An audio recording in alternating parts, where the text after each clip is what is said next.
My name is Roger Page. Today is March 28, 2023, and I am in Nashville, Tennessee to interview Judge Julia Smith Gibbons of Memphis. This interview is taking place as a part of the Legal History Project of the Fellows of the Tennessee Bar Foundation.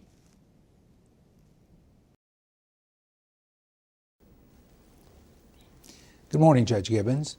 Good morning. I'm honored to be able to interview you, and let's just start at the beginning. I know you are from Giles County, grew up in Pulaski, so tell me some of your earliest remembrances. Well, they were fairly random. I'm sure most people's are. I mean, one of my earliest memories was falling down the stairs in my Aunt Lib's arms. Another early memory was the time my brother ran the lawnmower into a bumblebee nest, which didn't have very good results for him, and I got one stray sting on my foot. Yes. But, you know, it's just little random things like that. I grew up in a household that included not only my parents and my brother, who was 12 years older than I am, but also my maternal grandparents. And my grandfather had had a stroke, and when my grandparents built the house I grew up in the late 1940s, Mother and Daddy owned the lot next door and intended to build next door.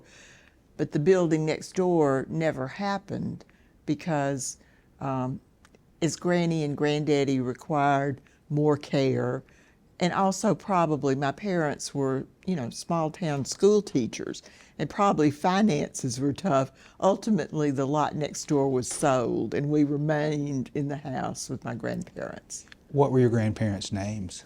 My grandfather was Joseph Casey Abernathy. My grandmother was Florence Irvin Abernathy. Abernathy was a very common family name in Giles County, and she was an Abernathy who married an Abernathy. That's interesting. And tell me about your mom and dad. Well, as I've said, they were both school teachers.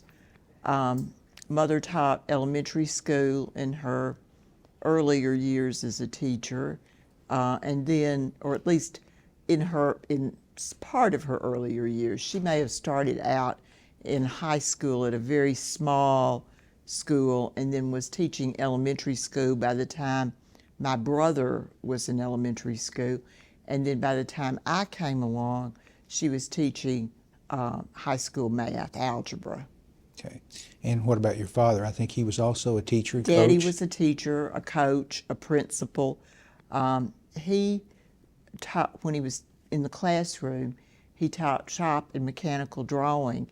On the side, he made beautiful furniture. We have many of his pieces.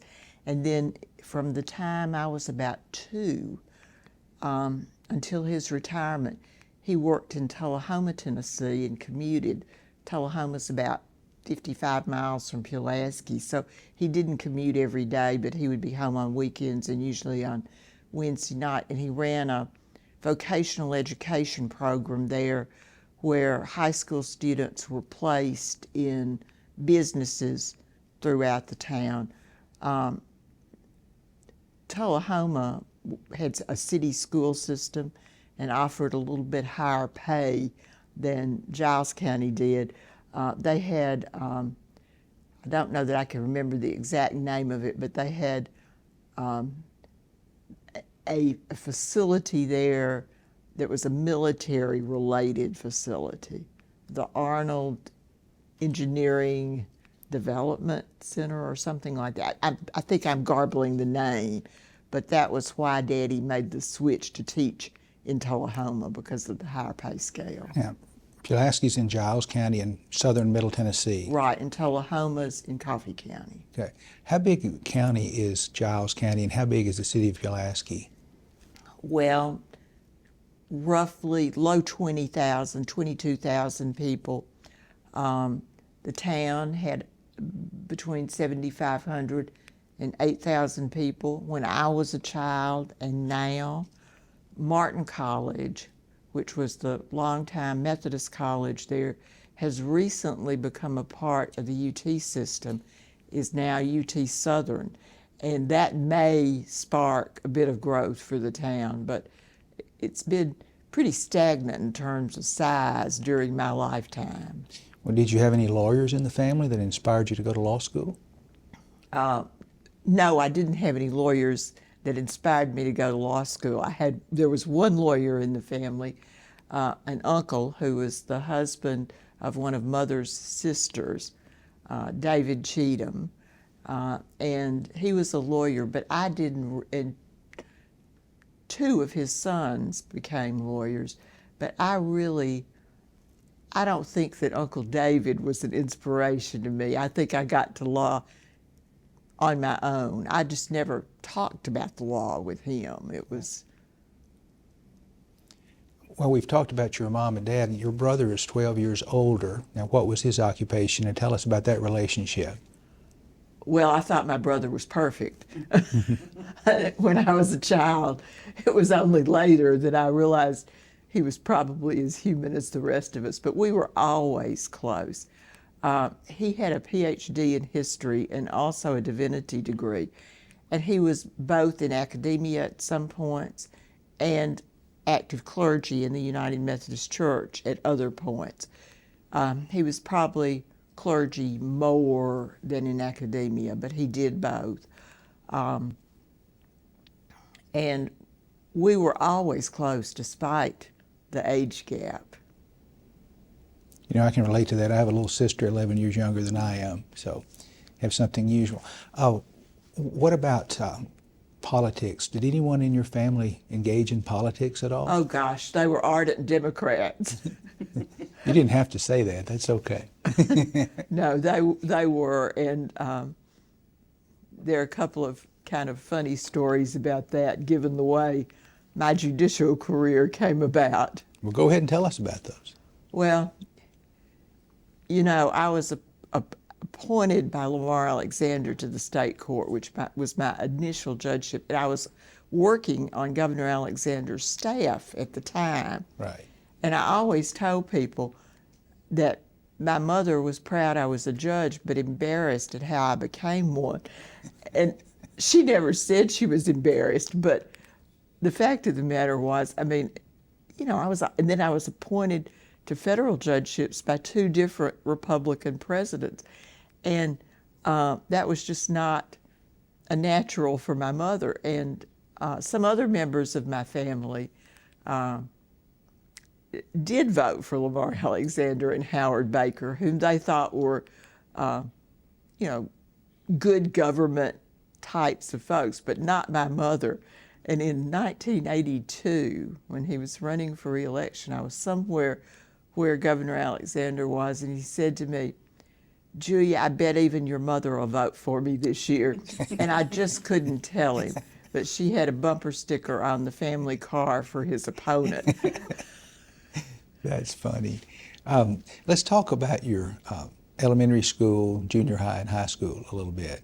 Tell us where you went to elementary school and your educational background. Well, I went to Pulaski Elementary School, Giles County Junior High, and Giles County High School. Were there any particular teachers that you recall who were inspirational? Well, I absolutely loved my fourth grade teacher, Frances Everly. And then in high school, my high school Latin teacher, Selma Abernathy, was an inspiration to many of us. I mean, she was a great teacher and a great mentor. She was a real influence on the lives of many of us. And then you went to Vanderbilt undergraduate. Went to Vanderbilt, yes. Did you move to Nashville at that point and live in the dorms here, or what did you do? Well, I lived in the dorms, yes, but, you know, I mean, my family was still in Pulaski, of course, which is about 75 miles away. Okay. Tell us about your college experiences. Well, my college experiences were kind of, you know, I had done well academically in Pulaski, but I was very uncertain about my ability to do well academically in a bigger pond, so to speak. And I was surprised that I was able to do well academically. And I started out probably not studying as much as I should have, but I still did fairly well. So at some point I thought, well, you know, probably I ought to study a little more. And I did, and did a little bit, even a little bit better. What was your major? Latin, because of the inspiration of my high school Latin teacher. When did you decide to go to law school or to apply to law school? Pretty late in the game. I actually, I had taken various courses in the classics department, and I was really interested in classical archaeology. So at the same time I was applying to law school, I was applying to PhD programs in classical archaeology. And, you know, it's kind of, you have to look at the progression of what happened when I was in college. When I began college, I thought I would be a high school Latin teacher. But things were changing for women, and that really caused me to set my sights a little bit higher than teaching high school Latin. And thus my applications for the PhD programs, and I was accepted to a couple of PhD programs, and I was accepted at several law schools. And finally, the decision to go to law school came down to some very fortuitous self-analysis. And I decided that although I thought I was capable of being an academic, I thought that I was really more of a real world person. And so I decided to go to law school, not knowing very much about what lawyers actually did. And what year did you graduate from undergraduate school at Vanderbilt? 1972. Okay. And you went directly to law school I at did. University of Virginia, if I recall. Yes. And tell us about that experience. Well, I was completely intimidated. I was in law school. There weren't that many women, although my year did have a more significant percentage of women than earlier years.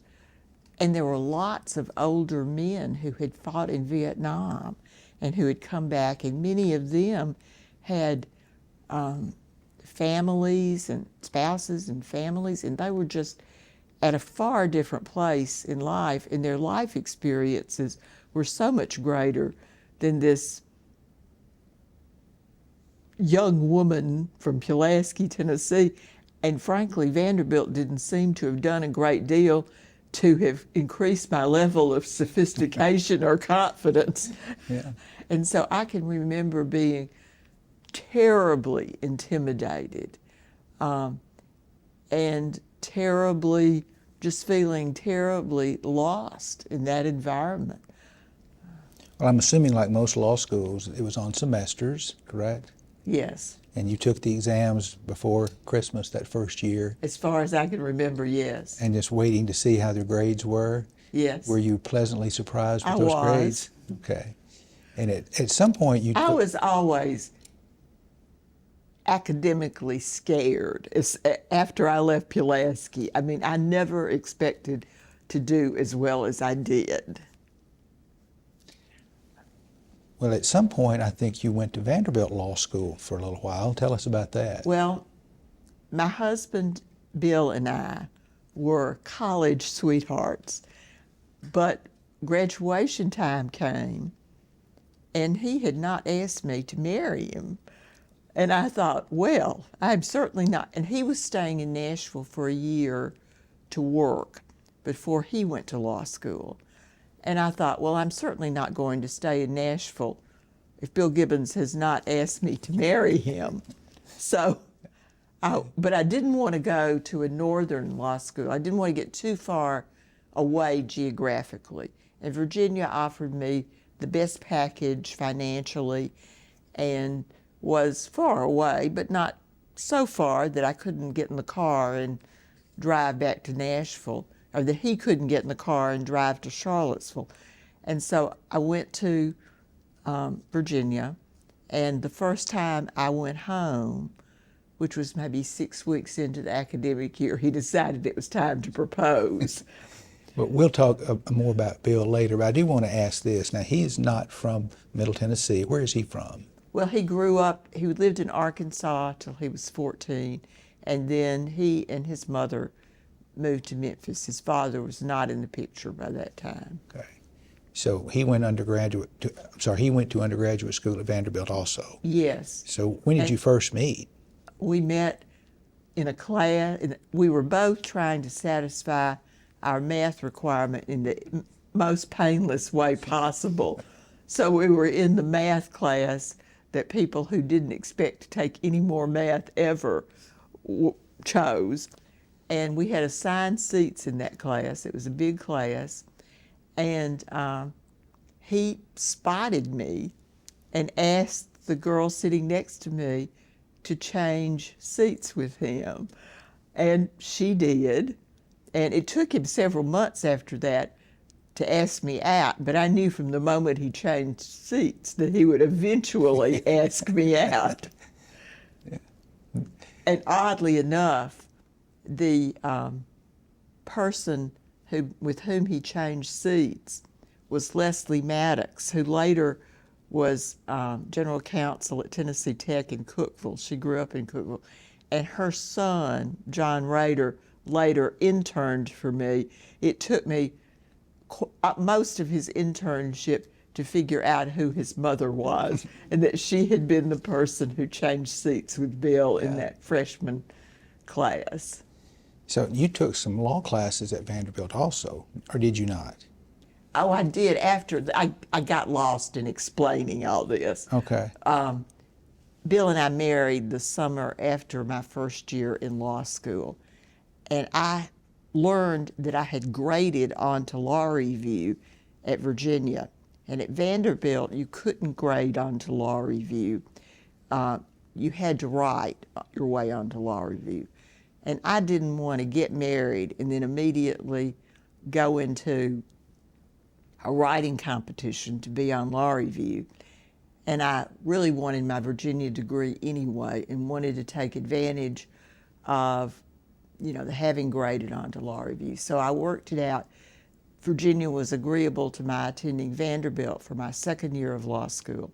And then I returned to Virginia my third year, did the law review thing, and my degree is from Virginia. But I was at Vanderbilt for my second year of law school. And I think you did a judicial clerkship after law school? Yes. Tell us about that. Well, I clerked on the court on which I now serve. I clerked for Judge William E. Miller, who had been a district judge and then on the Sixth Circuit. He was in Nashville, so it gave me an opportunity to be in Nashville during Bill's third year of law school at Vanderbilt. And it was a great experience. Judge Miller was a very fine writer, a very spare style. And I learned a great deal from him about how to write.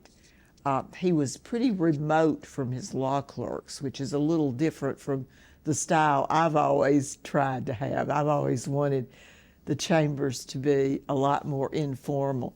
But it was a different day and time. And I was the first female clerk he'd had.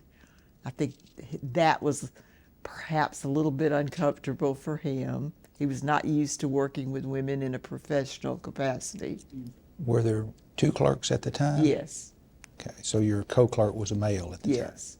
Okay. And was that a one-year clerkship? Yes. Okay. So then you left there and began your law practice. Right. And tell us about that. Well, I was with the law firm of Ferris, Hancock, Gilman, Brannon, and Lanier. The remnants of that firm are now Ferris Babango.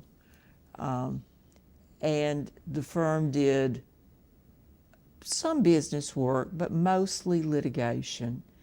And although I was with the firm only 2.5 years, I had an opportunity to do lots of different kinds of things, and I was thrown into things of, I would say, significant responsibility pretty quickly. I was in court a lot. I actually argued at some point during that those 2.5 years before the Tennessee Supreme Court. I argued one case before the Sixth Circuit Court of Appeals. That was a rather embarrassing situation because we were the appellee and the appellant had waived argument, and our client refused to waive argument. So, of course, they sent me up there to incur the annoyance of the judges because we didn't waive argument. But I had enough sense and enough experience with the court that I knew to keep my remarks extremely brief. I neglected to ask when you and Bill married during this. We married in 1973. Okay. So this year is our 50th wedding anniversary. Well, congratulations. Was the decision to go to Memphis a mutual one? That's his hometown. You were a Middle Tennessean. Well, it was a mutual one, but it was one I came to rather reluctantly. Yes. Yeah.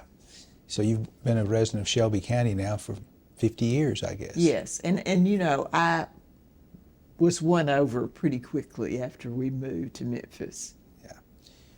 Well, you've always been a trailblazer with being the first woman to do almost every position that you've had.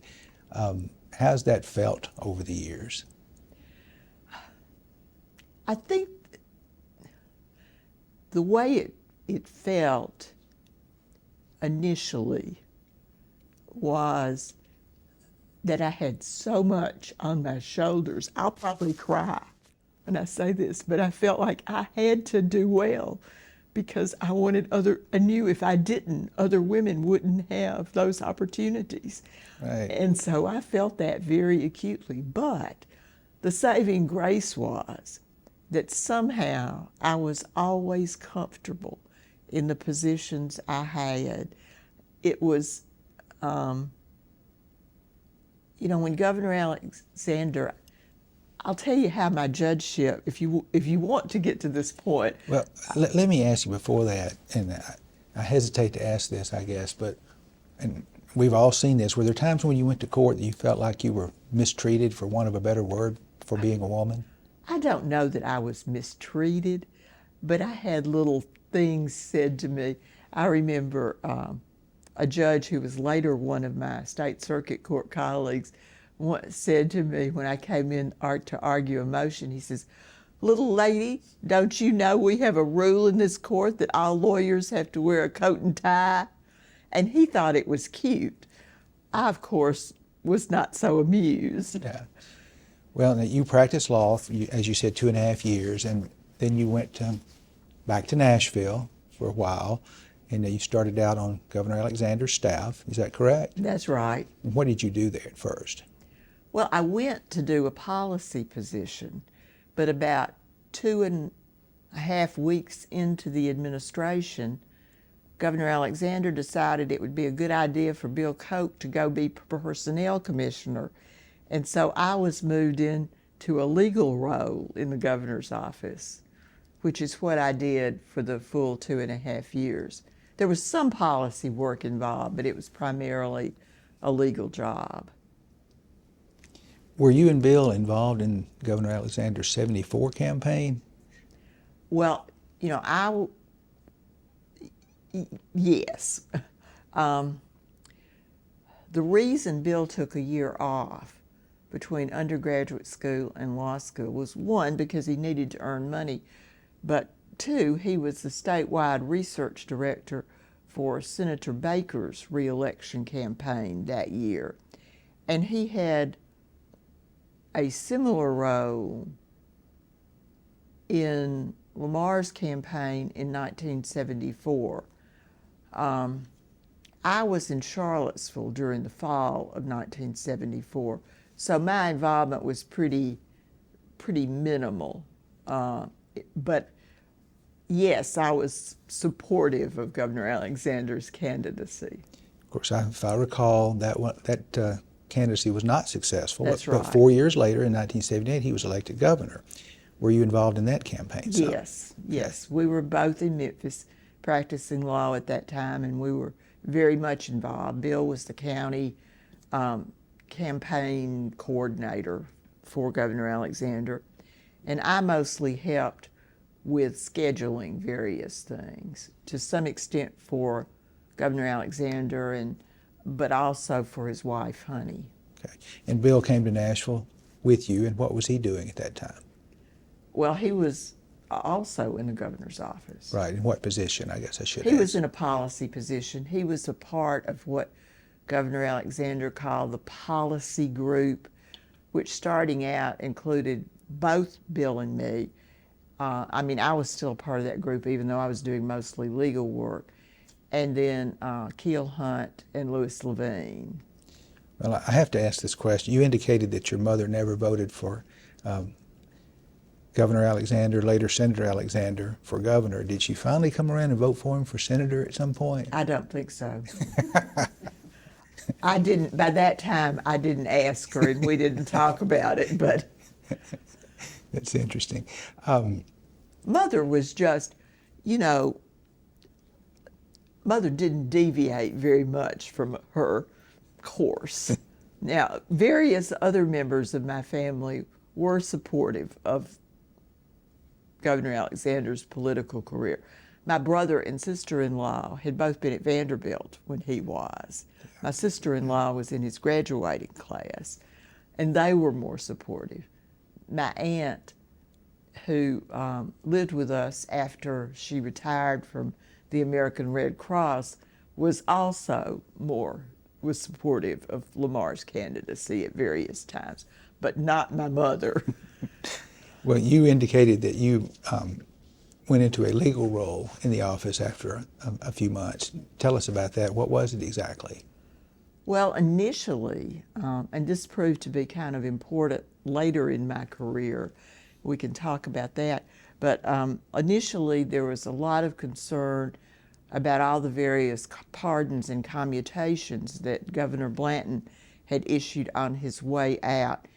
And Governor Alexander brought in Fred Thompson as outside counsel, and I was working a lot with Fred, later Senator Thompson, at that time, on the question of whether we could revoke the pardons and commutations.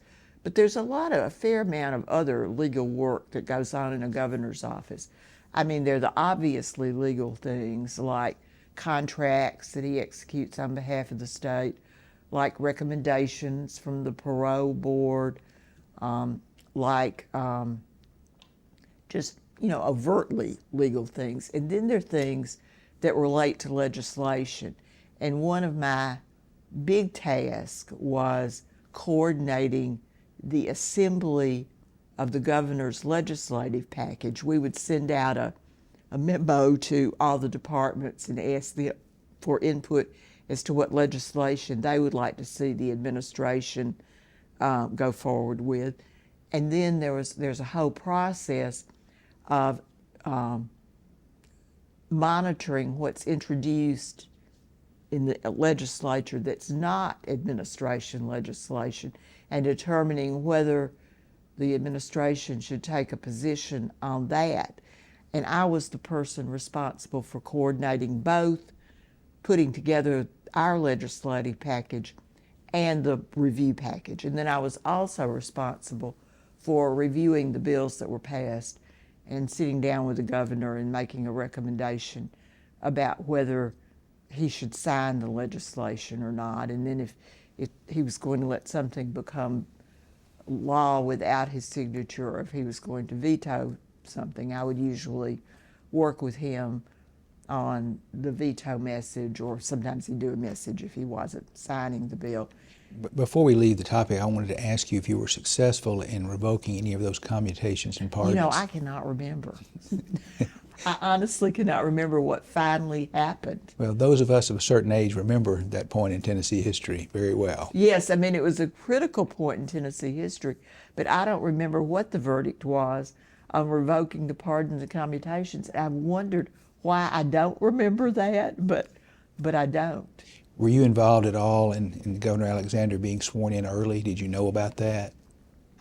No, I knew about it as soon as I knew about it shortly before it happened, and then knew it had happened, but we were in Memphis trying to wind up loose ends, and we were getting ready to move to Nashville, and we had planned to drive to Nashville for the inauguration, you know, the day after he was actually sworn in. But we got word through, you know, folks in Nashville who were involved that it was going to happen. But we were not on the scene. We were packing our boxes in Memphis. And how long were you on the governor's staff? I was on the governor's staff for 2.5 years. What was your final position? The same one I'd had I was legal advisor to the governor. Okay. Well, I was by the time by the time we came back to Memphis, Tom Hull had been in the position of legal counsel to the governor, and Tom Hull was, you know, in his 50s, and he was, you know, I was called legal advisor to the governor. He was called legal counsel. But as it turned out, I did more of the actual legal work than Judge Hull. He'd been a state circuit judge, was later a federal district judge, than Judge Hull did. Judge Hull's interest was in the political end of things, even from the legal standpoint. And so he was the one who advised the governor on the appointment of judges, the appointment of district attorneys, the appointment of lawyers in condemnation cases. And that left me with most of the non-political legal work. Although, of course, if you're putting together a legislative package for an administration and you're reviewing bills, there's some element of the political as well as the policy in all of that. But Judge Hull, much to my benefit, chose not to be involved in the things I was involved in and to do what interested him.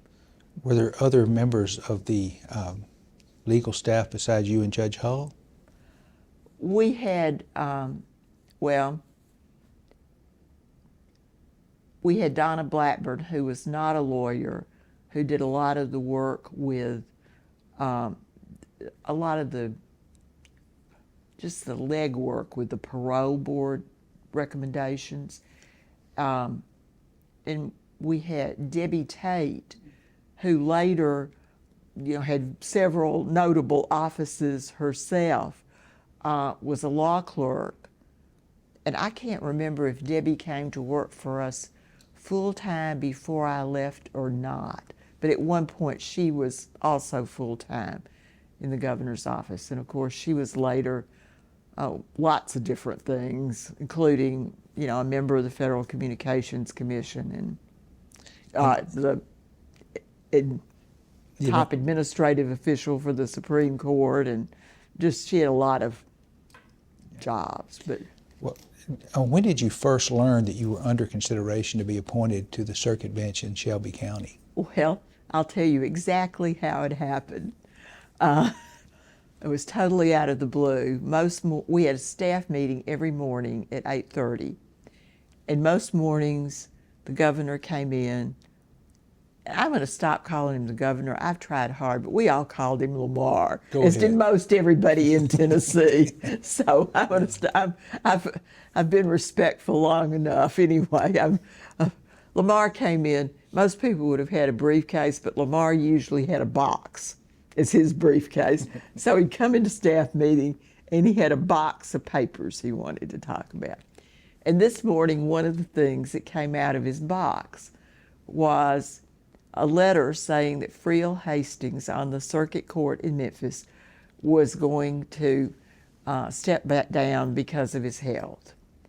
And Lamar looked around the room and he said, now who could I appoint to that? Sort of, you know, thinking out loud. And he looked over at me for some reason and he said, you're not old enough, are you? And I said, well, I'm 4 months past old enough. I knew you had to be 30, and I had turned 30 in December, so this was in April. Well, later that morning, he called me in and he said, you'd be good at this. I'd like to appoint you. So it was April of '81? April of '81. Okay. And I said, well, okay. We were planning to move back to Memphis that summer anyway, and we couldn't go. We had to wait till the legislative session was over, so I didn't actually take office until June of '81. But I knew, and he announced my appointment in April. And if I recall, Carrie was a baby, is that right? Carrie had been born in December. So when I became a state circuit judge, Carrie was 6 months old. Okay. Well, tell us about the appointment process. At that time, of course, the governor said you're it and signed it. That right? was it. Well, Yeah. what I decided that if I was going to do this job, that I better find out as much about what I was doing as possible.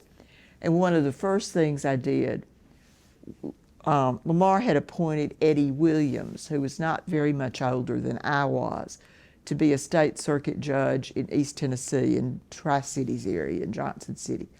So I hitched a ride with Lamar on some trip over there and went to see Eddie and sat down with him and got all of his materials and got as much advice from him as I could.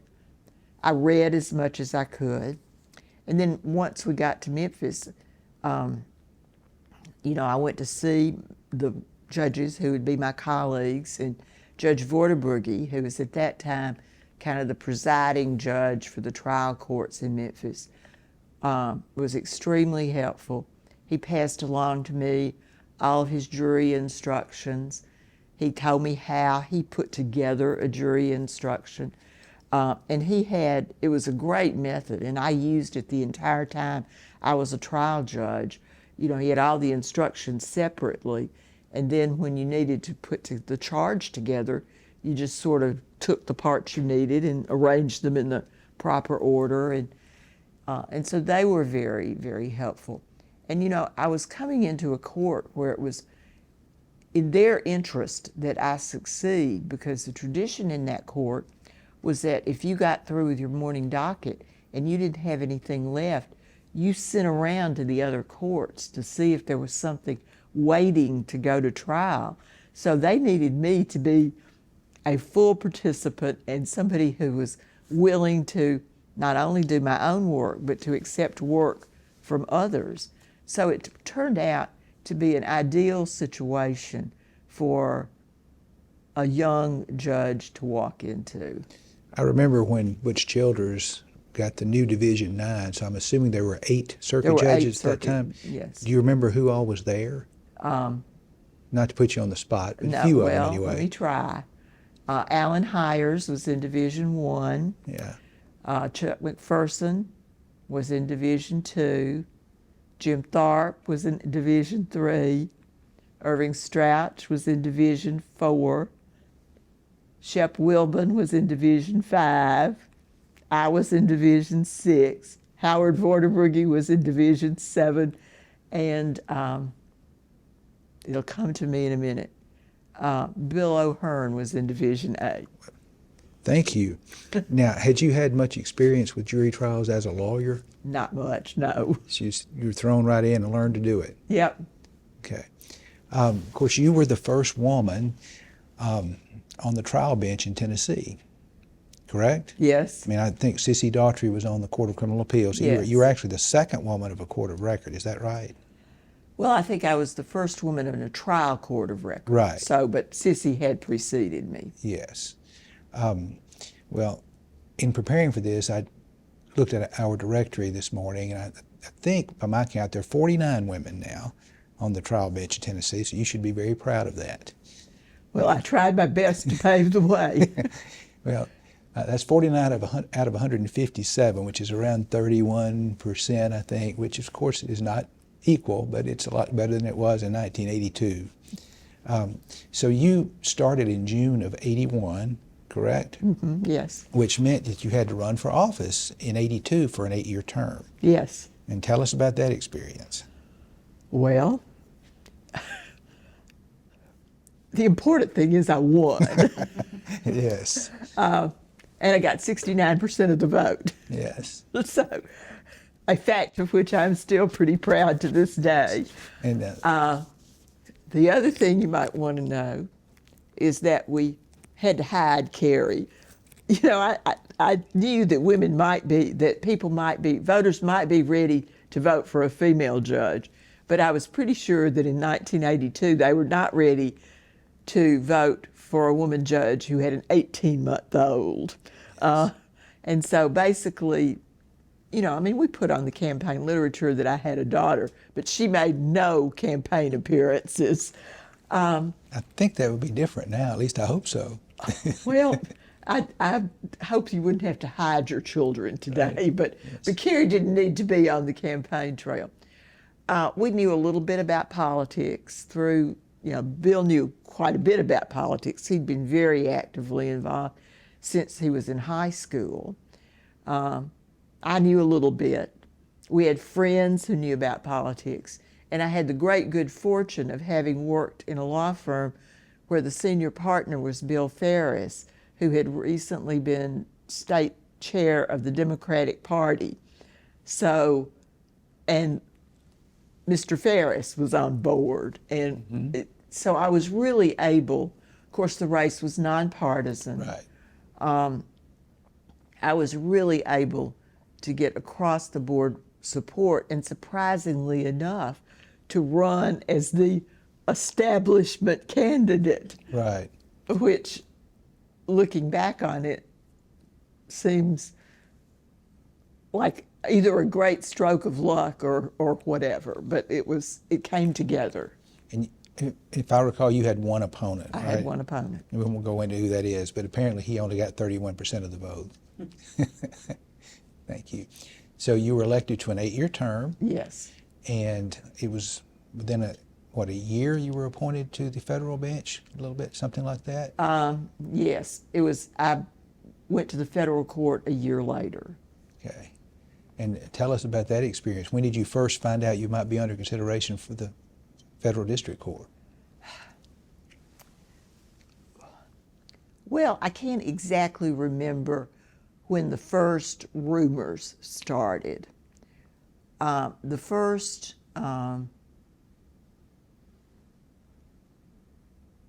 definite thing that happened was in December when Senator Baker asked me to come to Washington and announce that he was recommending to the president that I be nominated. And Senator Baker was majority leader of the Senate at that time. So that and was it was a very, you know, it was a time of much more bipartisanship than there is today. And Senator Baker was a great promoter of collegiality and treating his colleagues seriously and taking their views carefully into account. And so it could not have been more propitious for me to have had an advocate, of that type. So that was December of '82. Is that right? Yes. And you've already said you were 30 when the governor appointed you to the circuit court. So I will ask, I think you would have been 32 when you went on the federal bench? Or? Yes, I turned 32 like a week or two or three after Senator Baker announced he was recommending me. Were you excited to go to the federal bench, or I loved the circuit court. I could have stayed there forever, but I knew that I would only have one opportunity to be a federal judge, and I knew I had better take the opportunity when it came. Well, did you actually get a call from President Reagan at some point? I did. Tell us about that. Well, for some reason, it came at home, and I was at home. I remember being dressed to go to work, but I remember that I was at home later than I would otherwise have been, and I can't remember why, probably waiting for a repairman or something, but he called me at home. So nobody told you, you stay at home this morning, you're getting an important phone call? No, I don't think so. At least I don't remember it if that's the way it happened. I think it's a phone call. I knew I would be getting a phone call, but the exact timing of it was a bit of a surprise. And when was that now?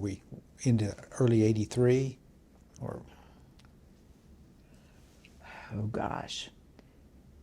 You know, there's a lot that can happen before you're nominated for a federal Right. judgeship. I mean, at that time, the ABA did its evaluation before you were nominated. And then also, you have to have your FBI check done. And there are all kinds of forms you fill out to be a federal judge.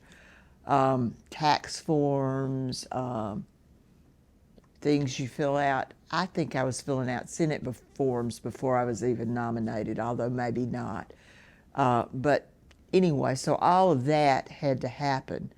I'll mention the ABA. At that time, you were supposed to have been practicing law for 12 years in order for the ABA to rate you as qualified to be a federal judge. Well, of course, I had not been practicing law for 12 years, but nevertheless, guess after talking to Memphis lawyers, I should go back and mention this. yes, please.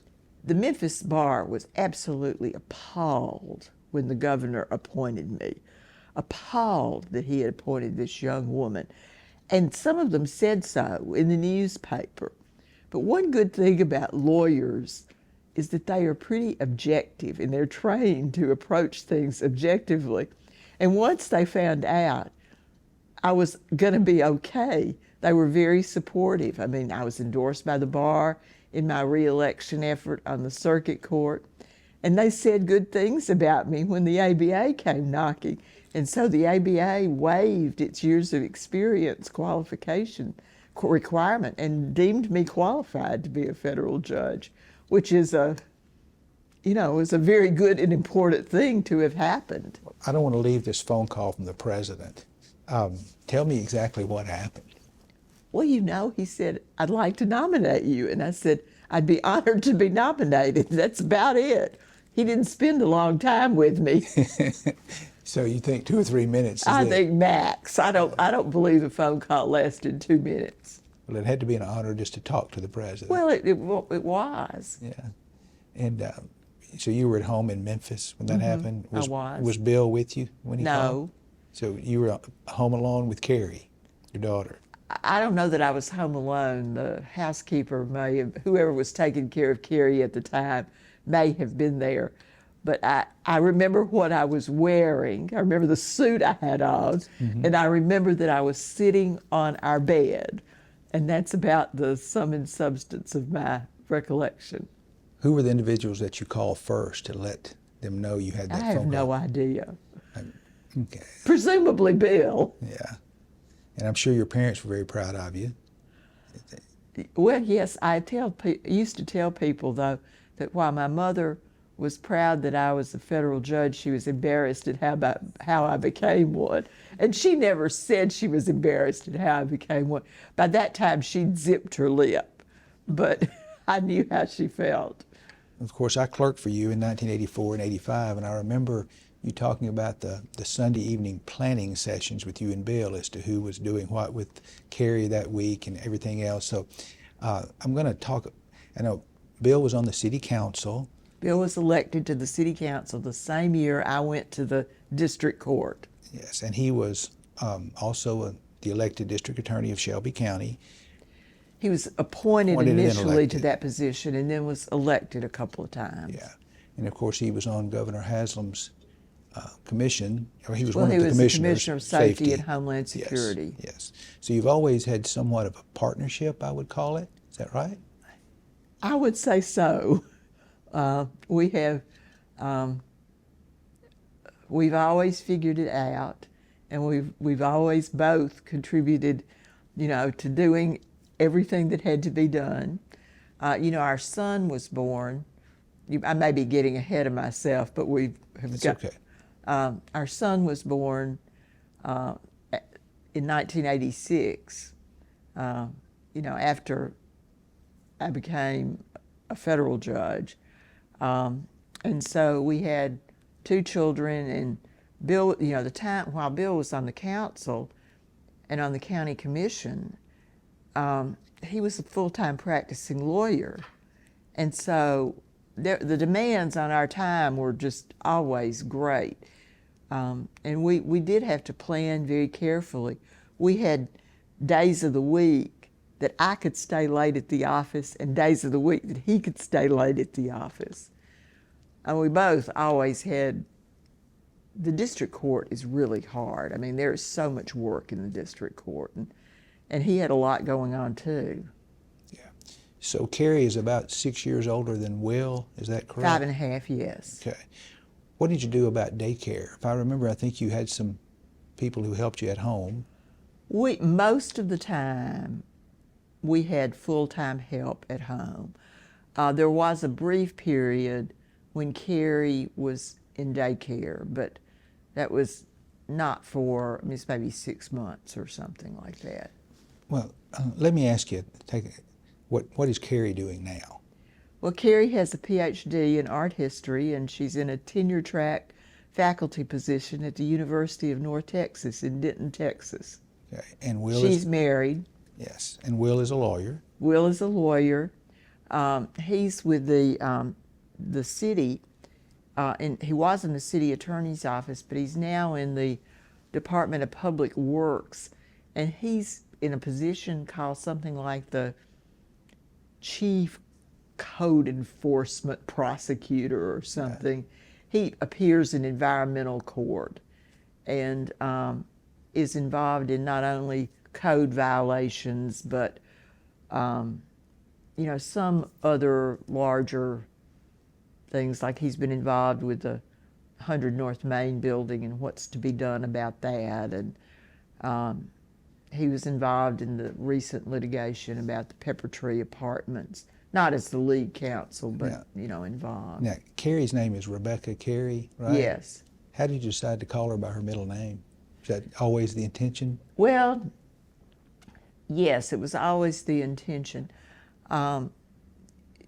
Carey is named for, and it's Carey, right, for my aunt, who we call Tacky, who is Rebecca Denty Abernathy. Mm-hmm. She was not Tacky, but anyway. And my aunt Lib was married, her husband, to whom I was also very close, was Carey Eldred Reed, Carey. And so the intent was to honor both Aunt Tacky and Aunt Lib through, I knew Aunt Lib would be just as thrilled to have Carey part of Uncle El's name. And we had a lot of Elizabeths in the family, and we had a lot of Rebeccas too. And so Carey needed to be Carey. She did not need to be Rebecca. And of course, Will is, I guess he's William III, William Lockhart Gibbons. He's junior. Okay. Okay. And he's also married now, isn't he? He's married too. Okay. We can edit this out if we want to, but I have to ask about the time you fell over in your chair. Oh gosh. Tell us about that. Well, I think it was when you were clerking for me. It was. That's why I remember believe it. it was in January of 1984, to be precise. Yeah. I was trying a criminal case involving a murder or a serious assault on an inmate at FCI Memphis by another inmate. We got the jury picked. We got opening statements done. We got the first witness on the witness stand, and I chose, for some inexplicable reason, to put my hands behind my neck like this and lean back in my chair. And much to my dismay, the chair kept on going. So, being fairly young, I stood up pretty readily. I wasn't hurt in any way. I looked at the jury and said, "You can laugh if you want to." They were too shocked to laugh. I don't think anybody laughed, but Judge Welford always said, who was, still, I had succeeded Judge Welford on the district court, and he was, he had an office in the building and was on the Court of Appeals at that time. He always said I shouldn't have stood up, that I should just have crawled out the back door of the courtroom. But I chose to stand up. But I don't think anybody laughed. Tell us about your time as district judge. I know that was very challenging. You were on a lot of committees and had other appointments that kept you busy. Well, the district judge, at the end of my career, the job I'll feel most proud of hopefully having done a credible or good job in the position is the job of district judge. That is a really, really challenging job. And it's challenging for many reasons. I mean, we had a very heavy workload in the Western District of Tennessee, and a particularly heavy criminal workload, which meant I was in trial a lot. And then there's all the written work that accompanies being a district judge. I mean, you're doing the research and writing end of the job is actually the same as being an appellate judge. It's just, done at a different level. But the real reason it's so challenging is you're just responding rapidly to what happens in the courtroom. You know how that is. You've been a trial judge. Right. And you never know what's going to happen in the courtroom. And so you have to be capable of staying in control of things, hopefully with a sufficiently light touch that you're not obnoxious in any way. But you just have to be in charge, and you have to decide things quickly. And some of the things you have to decide quickly are serious legal things like evidentiary questions and just all kinds of things that come up. It's a really, really, really challenging job. But if you feel like you've done an adequate or good job of it, it's also very rewarding. For the district court, was your confirmation process rather routine? I assume you had to go through that. Yes. Both times, actually, my confirmation process was pretty routine. I had the good fortune to be acceptable.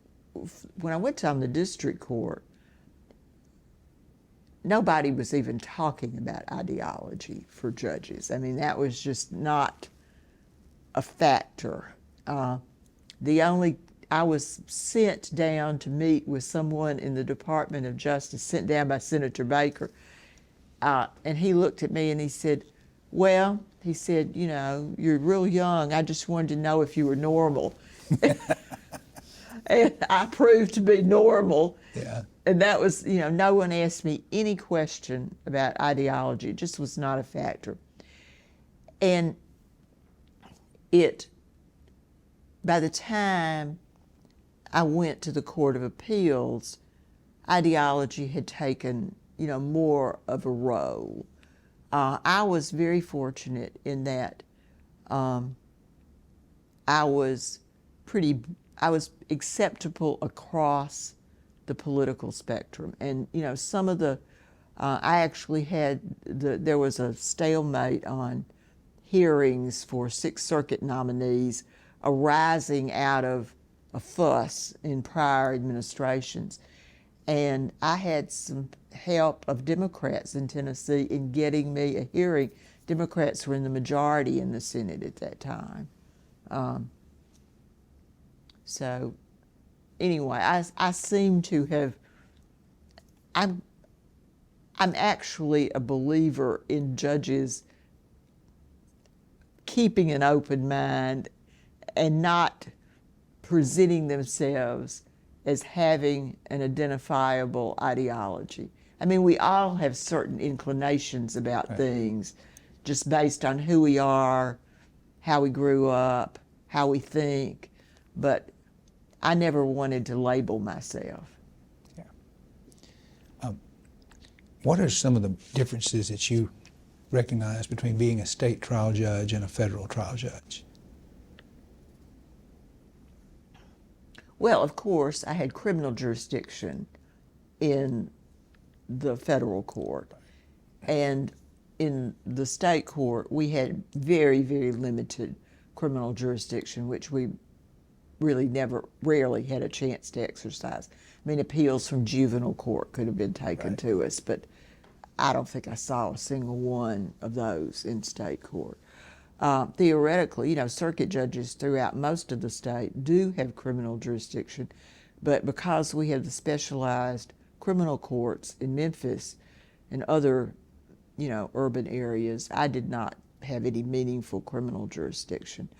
There's a great deal more written work that's associated with being in the district court because of the way that motions are traditionally handled. I probably did more writing as a circuit judge than most circuit judges do. I thought there was value if I had tried a significant non-jury case. I thought there was value in doing a written opinion, but that was pretty rare. Yeah. I think this is a good place to take a break. Okay. Yeah.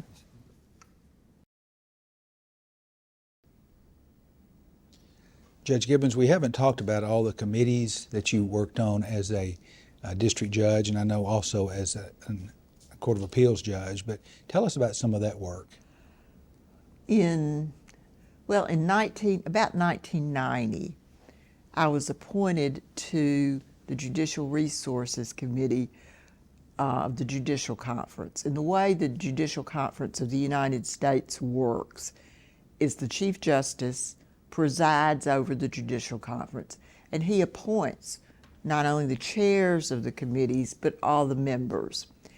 And I was appointed to the Judicial Resources Committee, which was the committee that is responsible for making recommendations to the conference about all the various personnel issues affecting the Would that have been judicial. Chief Justice Rehnquist? It would have been at Okay. that time, Sorry, yes. go ahead. And I was a member of that committee from I think 1991 to 1999, and I chaired it for 5 years. The last 5 years I was a member, and that was a really interesting experience. Crafting personnel policy is interesting. A lot of the work we did ended up being controversial in one way or another within the judiciary.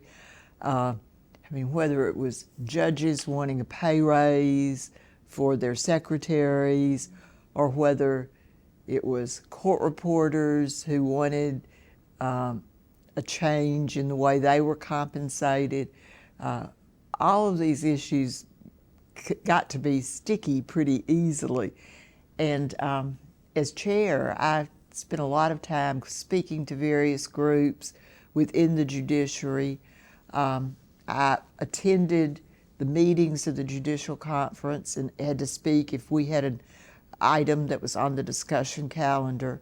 And there are many periods in the history of the conference when there haven't been a lot of things on the discussion calendar, but it seemed that the Resources Committee did enough things that were controversial that I always had items on the discussion calendar.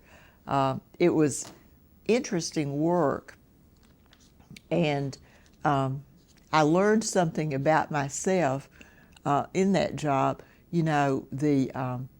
My career as an advocate was cut short by the fact that I was appointed early as a judge, and I learned that I really enjoyed the advocacy role too. After I did that job, I moved on from that job in 1999, and Can I interrupt and ask you, when you call it the Judicial Resources Committee, I assume you were formulating the budgets for the judiciary, is that right?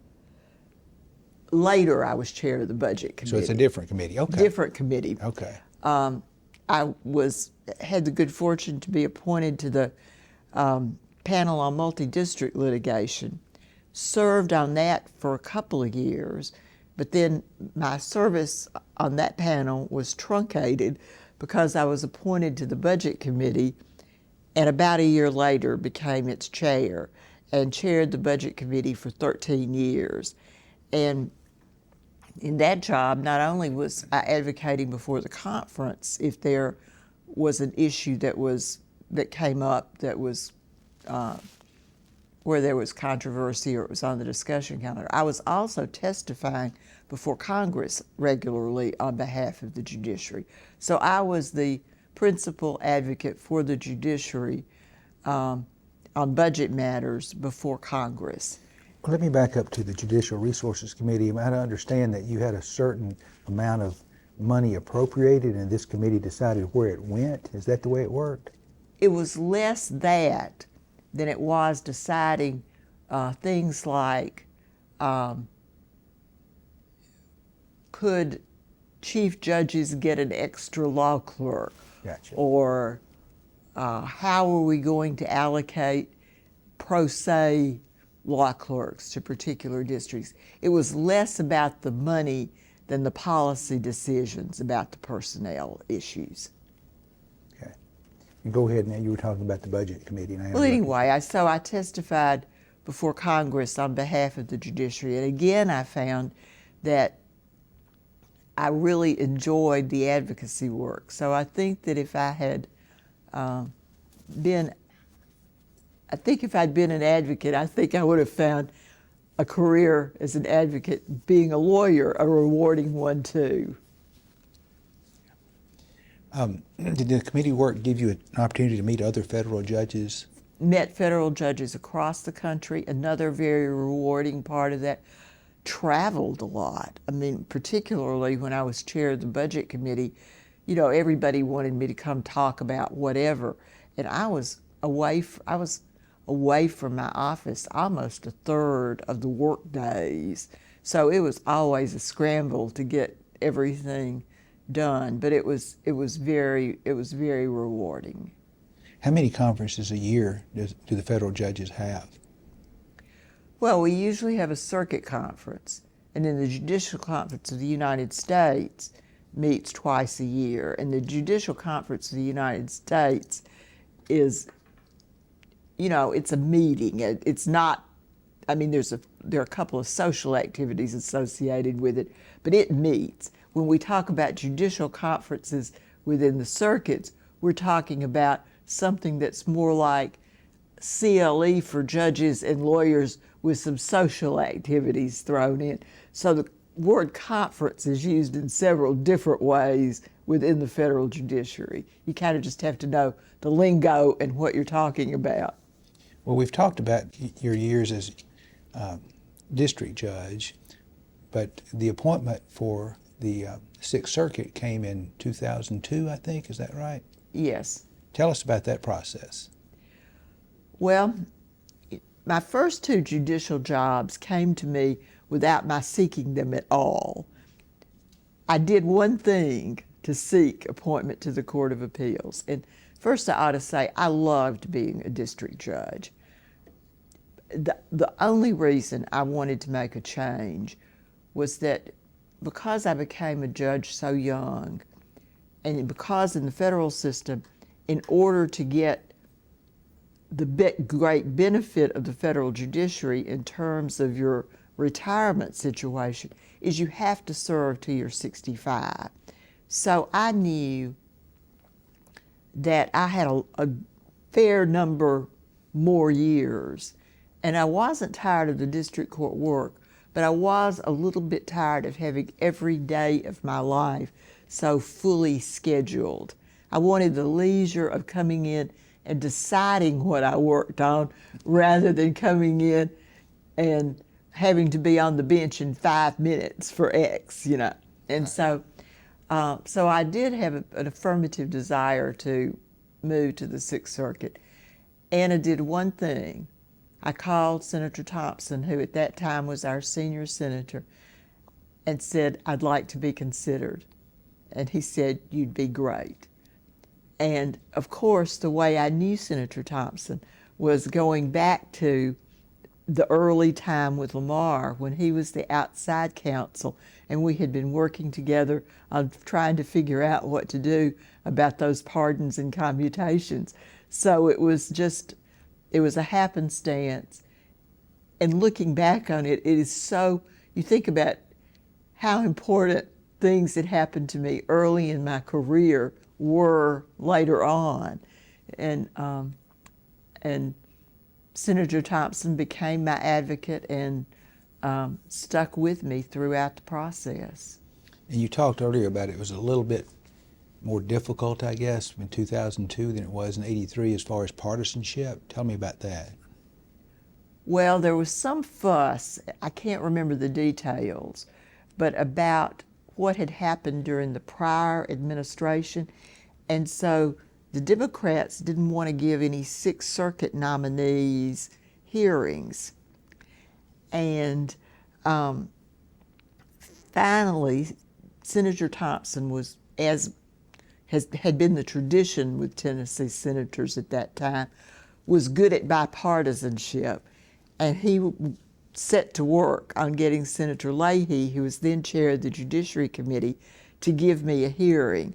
And he had a staff member devoted to working with Senator Leahy's top staff people. And ultimately, I was the first of the Sixth Circuit nominees to get a hearing. And I did so with a little bit of help from the Democrats. John Siegenthaler made a call on my behalf, which I did not ask him to make.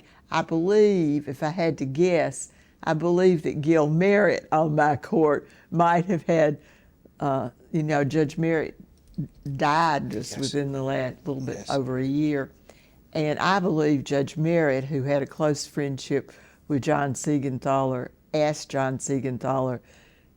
I believe John Siegenthaler both made a call and wrote a letter on my behalf. And one or more lawyers in Memphis who had tried cases before me, who were Democrats, wrote and were very, very nice in saying that I was a judge who didn't lean one way or the other, that I was really going to approach everything with an open mind and consider the case before me. And I was very, very appreciative of their help. It's not something I ask any of them to do because I wouldn't have been in a position to ask them to do it. Right. But I was, of course, extremely grateful that they did. And I got a hearing before any of the other Sixth Circuit nominees did, even though some of the people who'd been nominated for our court at that time had been nominated a number of months before I was nominated. Well, I'm assuming before you appeared before the committees, you got a call from President George W. Bush? No, I didn't. I was supposed to get a call from President Bush, but I was nominated right after 9/11. I was nominated a few weeks after 9/11, and I was expecting the phone call before I was nominated, but instead I was nominated without a phone call, which I believe was attributable to the president's preoccupation with post 9/11 events. I was glad for him to be doing what he was doing, and I did not regret not getting a phone call, but I know it was his practice to make phone calls. And I had been told earlier that the phone call had been delayed because of 9/11, and then I was nominated without the phone call, which I took to mean they had concluded, forget the phone call, we're just going to go ahead and nominate her. Yeah. I know Judge Daughtry was already on the Sixth Circuit when you were nominated. Were there any other women on the court, on the Sixth Circuit? Karen Moore was on the court. I'm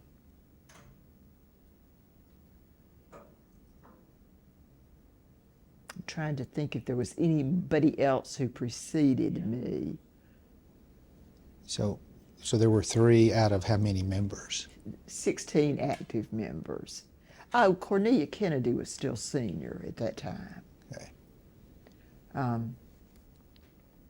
In fact, Cornelia Kennedy was a much respected and loved member of our court, and she has one of the best sayings about an appellate court that I've ever heard. She always used to say that being on an appellate court was like being married to 15 people you didn't choose, which is a pretty apt description of it. Yes. And of course, since you've been there, the personnel has changed considerably, I assume. Yes. How many women are on the court now? Well, I'll have to count. I'm active. Karen is active. Judge Stranch. Judge Stranch is active. We have a new Judge Davis is female. We have another nominee pending. Judge Cole's replacement will be a woman. So, is that 5 of us? Debbie Cook was on the court. She came after I did, and she's now taken senior status. And Helene White has taken senior status. So women have been reasonably well represented on our court in recent years. Let me ask you about your law clerks before we come back to that subject. You've probably had, I think we talked, 120 clerks by now. I don't know the exact number, but it would be somewhere in that range. And how do you go about choosing a law clerk? Well, I look at their grades. I look at, what they've done in terms of, I look at their academic achievement overall, both undergraduate and law school. I look at other things they've done. You were my law clerk, and you had a good academic career throughout. You'd gone to pharmacy school. I have a soft spot for law clerks who grow up in small places. I have law clerks from many, many different backgrounds, but when I can hire a small town person, I'm always happy about that. I have to like them. I want to know that I can easily be around them for a year, that I'm going to enjoy them. Are your clerkships still for 1 year or Yes, some? Okay. 1 year. I know that it's different in the district court versus the appellate court, but how do you use your law clerks? Well, it's honestly not as different as you would think. They do bench memos before we hear oral argument in cases, or even if it's on the briefs, they still do a bench memo.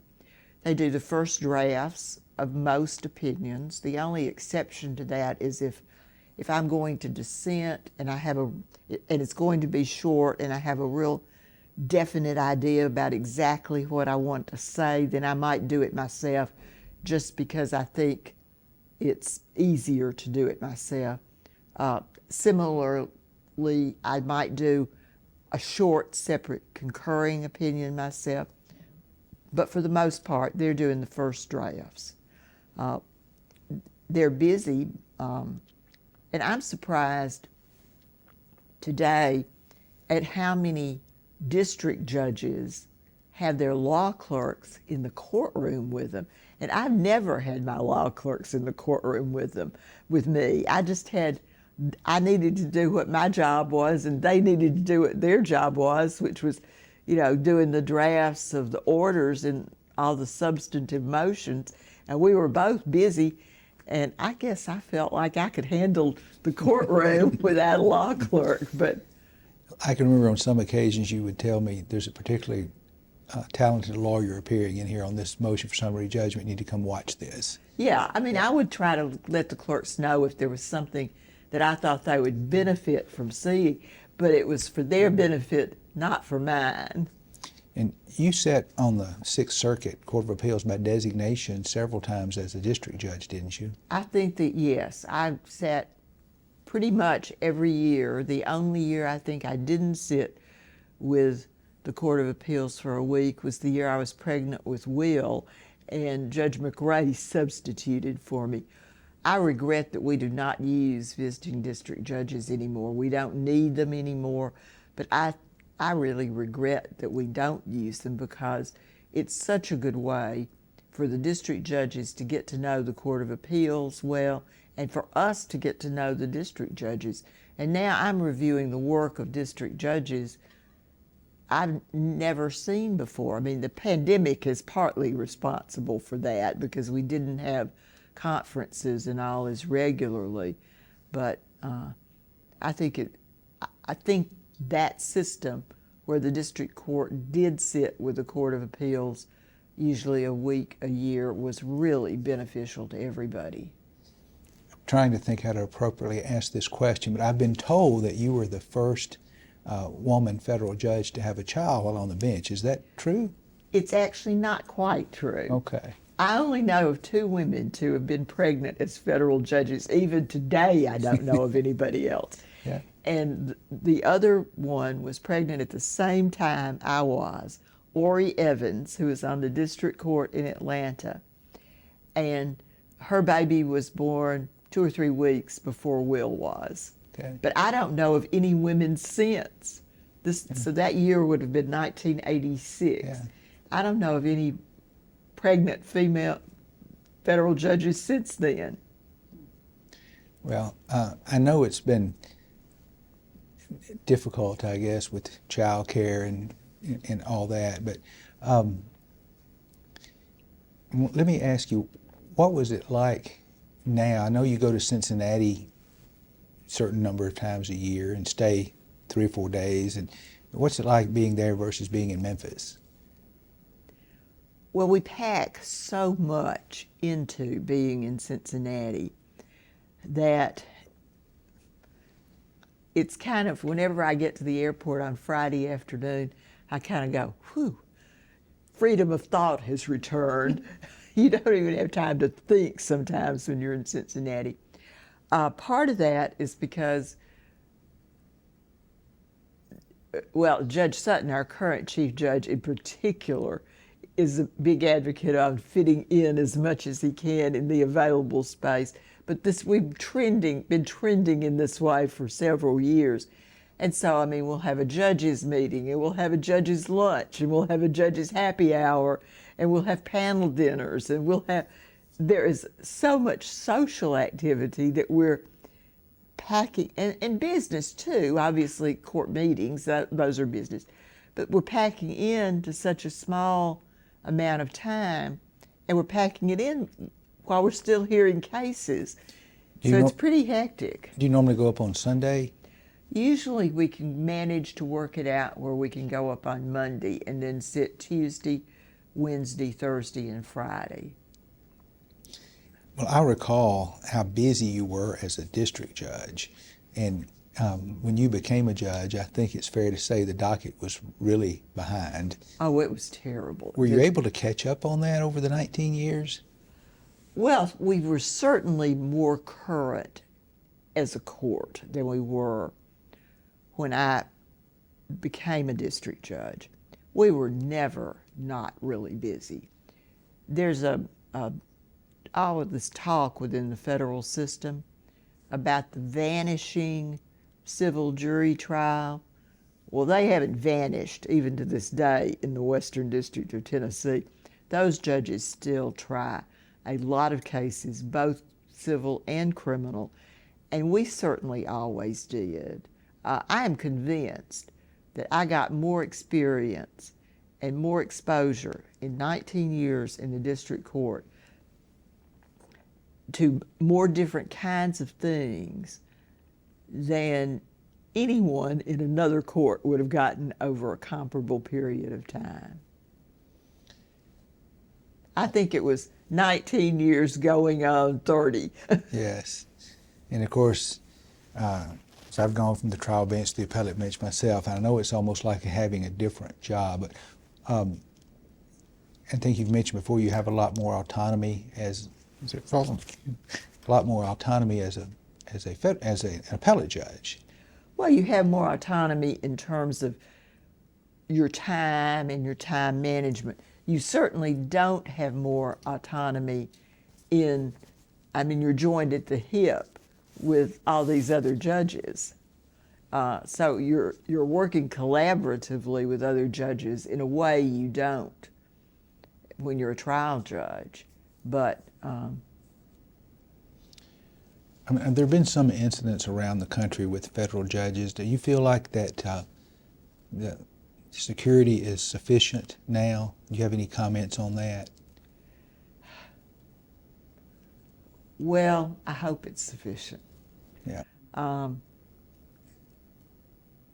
We've had little things here and there over the years which seem amusing in retrospect. I mean, there was a time when the marshals, when someone had mistakenly left a neighbor child's gym clothes on our porch, and the marshal blew up the gym clothes.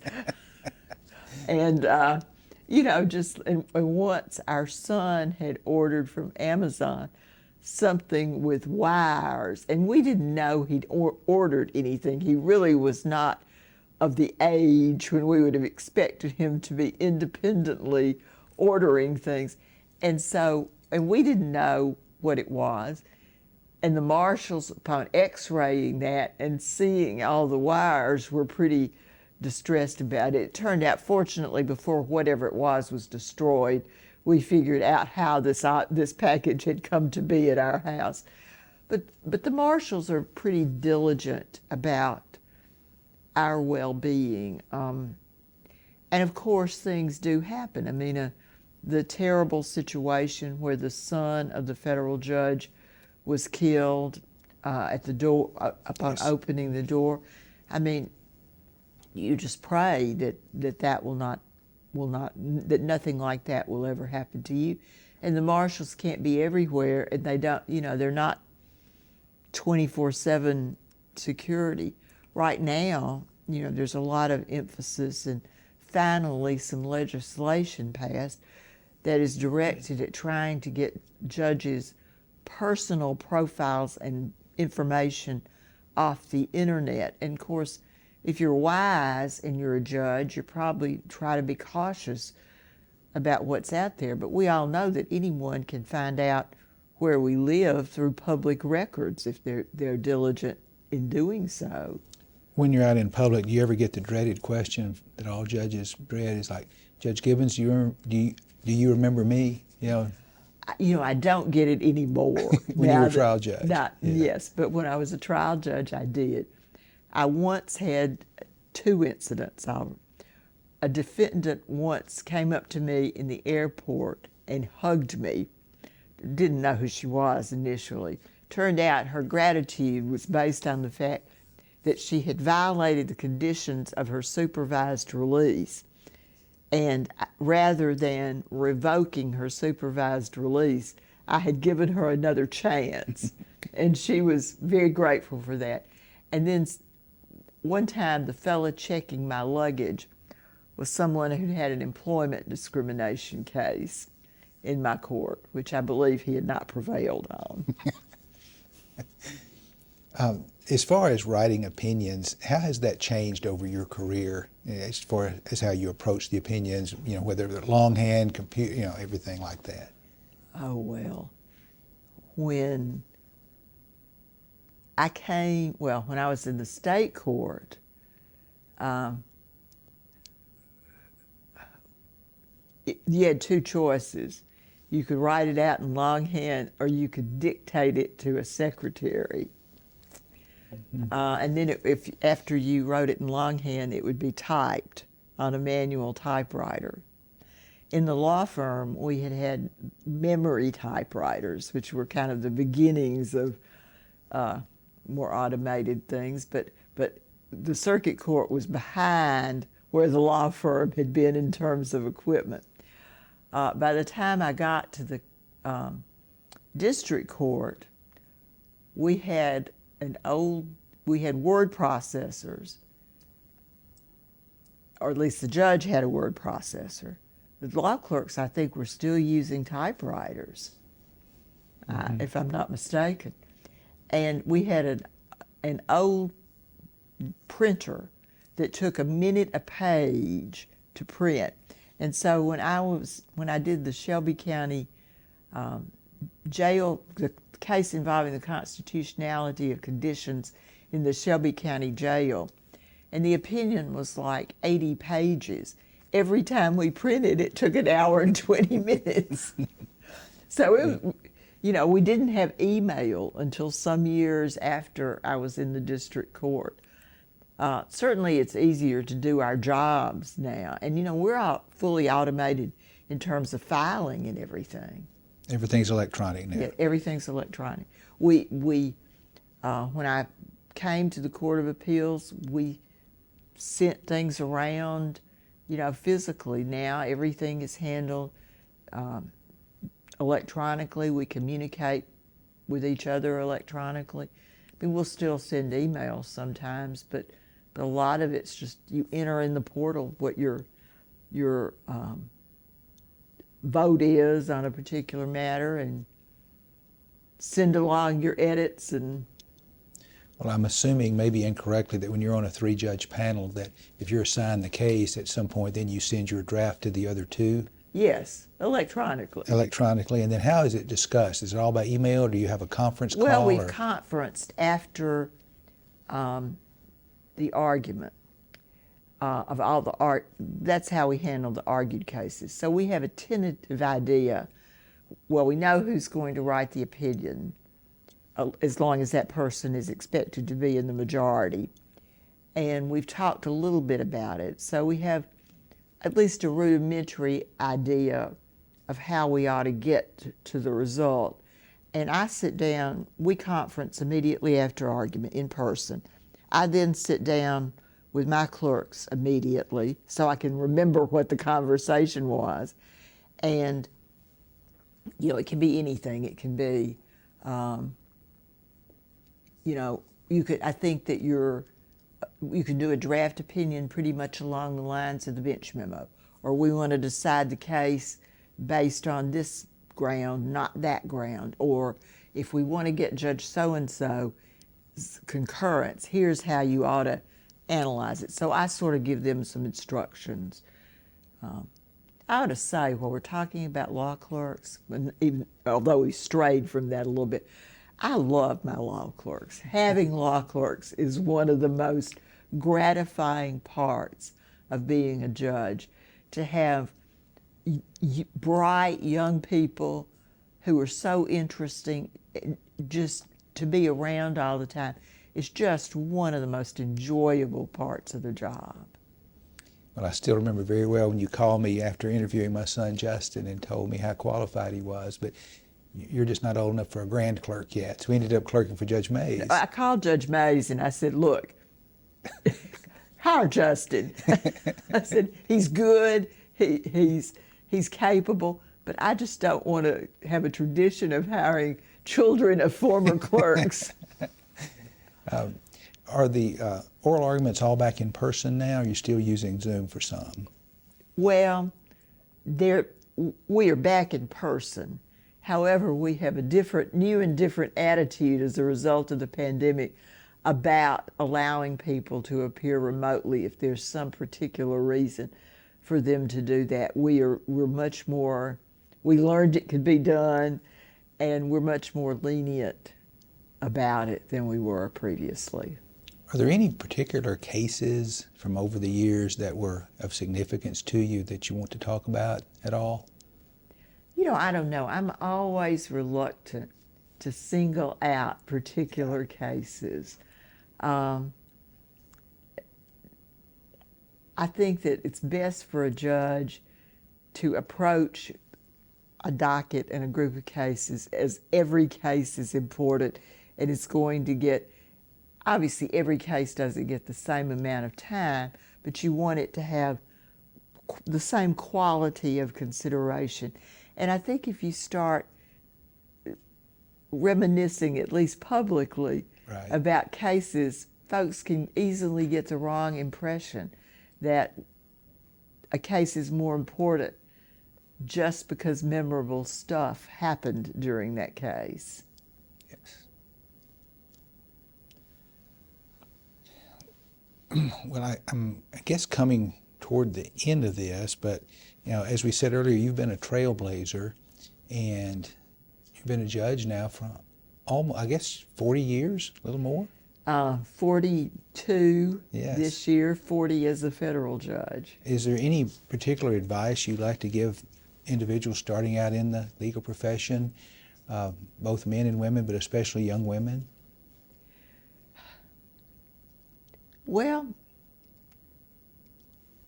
the issues involving family and work are still very, very difficult for lots of women. And they were hard for us too, but we were very fortunate and we managed to get through it. And our kids turned out fine I always say that if I'd hovered over them anymore, I probably would have ruined them. So I think it was probably best that they had a working mother. But those are still just difficult issues. And women and men need to find the path that's right for them and what works for them. I don't know that I have any advice for women in particular, but I will say this. I like to think that the women of my generation, we worked awfully hard to make sure that we had properly paved the way. We knew if we didn't measure up, others might not be able to follow us. And it's a responsibility I took very seriously. A few years ago, I was writing a speech to give to the Lawyers Association for Women. I'm sitting there at my computer, and suddenly tears are just running down my cheeks over how seriously I took the responsibility to do well. And the other women who were there alongside me, you think Sissy Daughtry didn't feel that same responsibility, and other women who were paving the way? We knew we needed to be good, and we knew we needed to succeed so that more people would be convinced that women could do jobs that had traditionally been done by men. And, looking back, I'm so grateful to Governor Alexander, then Senator Alexander, and to Senator Baker and Senator Thompson for having had faith in me, and for being willing, particularly in the case of Governor Alexander and Senator Baker, to think outside the box in terms of what a federal judge was supposed to look like and be. Mm-hmm.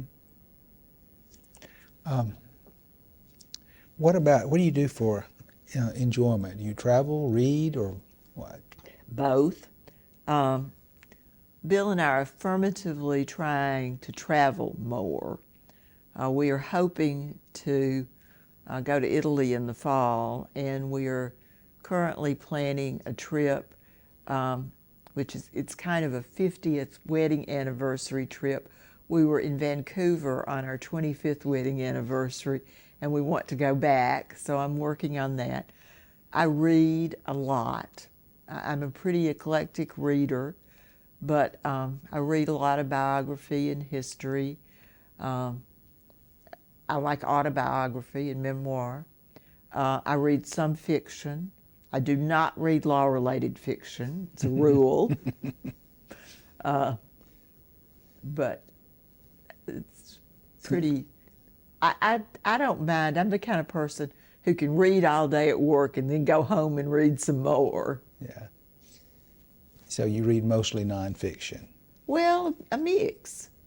Yeah. What are you reading now? Well, I just finished 2 of John Meacham's books. I think I've now officially read everything John Meacham has written. I finished reading his book on John Lewis, which I had not read, and then I also just finished his book on Abraham Lincoln. I'm reading a biography of Constance Baker Motley, who's a district judge and was instrumental in the civil rights movement as well. So I guess I'm going kind of through a civil rights movement phase of my reading. I've got stacks of books in the sunroom and another stack in the sitting room. That's where our bedroom is. And so you still read the old-fashioned books and not on your iPad? I have a Kindle, and I read. When I travel, I will sometimes take the Kindle, but I have a rule that I don't read anything of much consequence on my Kindle. If I'm reading on my Kindle, you can pretty much predict it's some kind of fairly light fiction. Are there any places that you still are waiting to travel to? Oh, yes, long list. What are some of them? Well, even though I was a Latin major in college and also took ancient Greek, I have never been to Italy or Greece.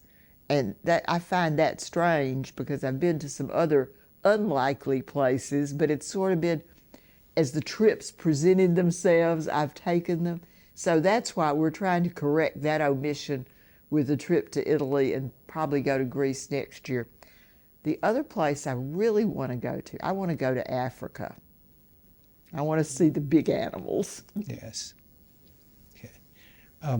You're going to Knoxville, I guess, tonight to make a speech, I assume. Well, I'm going as soon as I can get out of here. I assume to a bar association, is that correct? It's their Inn of Court chapter's annual banquet. Is that important for lawyers to be involved in the bar? And it is. And it's important for judges to do these kinds of things. I have become less personally active, I suppose, in things like, I'm an emeritus member of our Inn of Court in Memphis, but I rarely go. I've kind of gotten to the point in my life where I have reduced the number of obligatory social functions I attend. But yes, it's still important. If you're asked to speak, it's important to say yes and go if you possibly can. Is there anything I haven't asked you about that you'd like to tell us? Honestly, I can't think of anything right now. I'm sure that I will think of something at some point that I wish I had mentioned, but right now, I feel like I've told you my life story. Well, thank you for your service and all that you've done. Thank you, and thanks to you for yours as well. Thank you.